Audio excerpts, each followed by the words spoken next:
Awesome, guys. Here we go. We are making a variation of Panang curry. You can see here I've got some spices, my red curry paste, coconut milk, assorted veggies, and chicken thigh that I cut up into about an inch and a half chunks. So let's go. We've got a pan sitting over about medium heat here.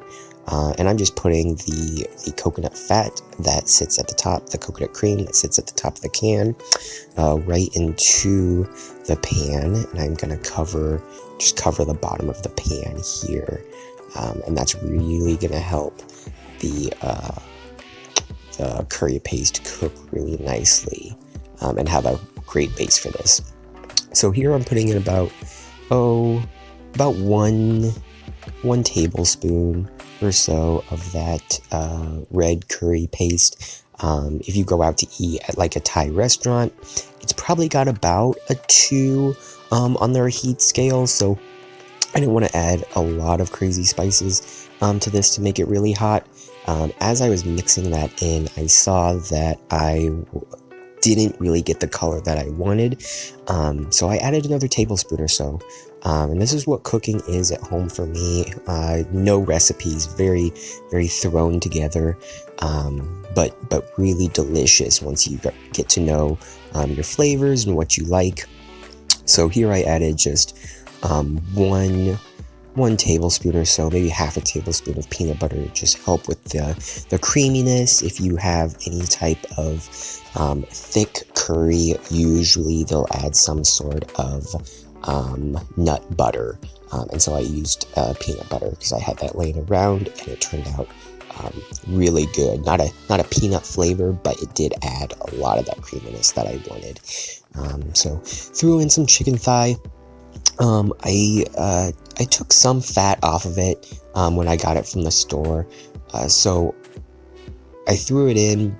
We're just covering the chicken thigh. Make sure it's all covered. It's broken apart. They're gonna cook evenly like this, because we're gonna simmer this for about 20 or 30 minutes here. So that's plenty of time for this chicken to cook through. So I'm not worried about anything. We're gonna mix this. Then we're gonna add in some veggies, all assorted. I think I probably wanted to do something different here. I had minced some ginger and garlic, and I feel like I should have thrown that in before the chicken, but it all turned out great. Flavors were amazing. Right there you saw that I threw in some Thai chili flakes. I wanted a little bit extra heat. Nothing crazy. I didn't want like a fermented hot sauce or anything in there. I think the chili flakes worked out really well, so I put in probably about a teaspoon there, maybe a teaspoon and a half altogether. So I chopped these veggies, red bell pepper, green bell pepper, and carrots into probably 1/4 of an inch pieces.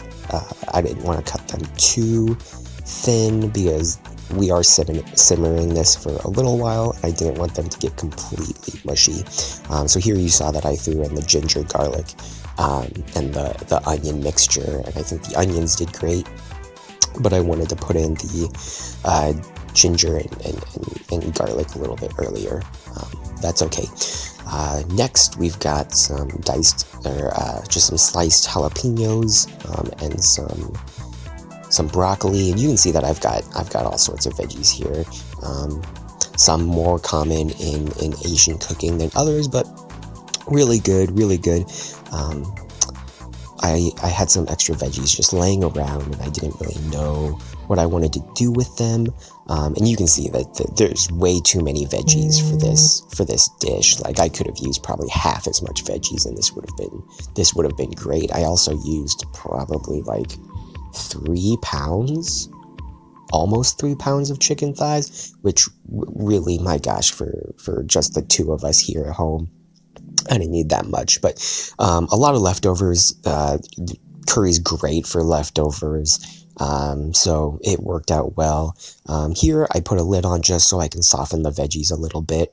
I didn't want to cook this down too much before the veggies didn't get soft. So here I'm tasting throughout. Always have a tasting spoon nearby. I think we're all cooking at home during this time, and so one thing that I learned is to always have a tasting spoon while you're working in the kitchen, so you can kind of adjust flavors as you go. There you saw that I put in some fish sauce, and if you watch closely, I think I put in too much fish sauce. I kind of guessed myself on that second pour. I probably put in probably 2.5, 3 tablespoons there. You really just need 1.5 tablespoons of fish sauce there. It didn't add any crazy saltiness, but it did add like that really funky punch that fish sauce does. So we're kind of at the end of cooking here, and so I added some sesame oil and some soy sauce, and I always like to do that kind of at the end of my curries because I don't want to cook the sesame oil and the soy sauce too long in there. I don't even know where I heard that from. Probably another cook online somewhere. So that's what I've always done. And here I just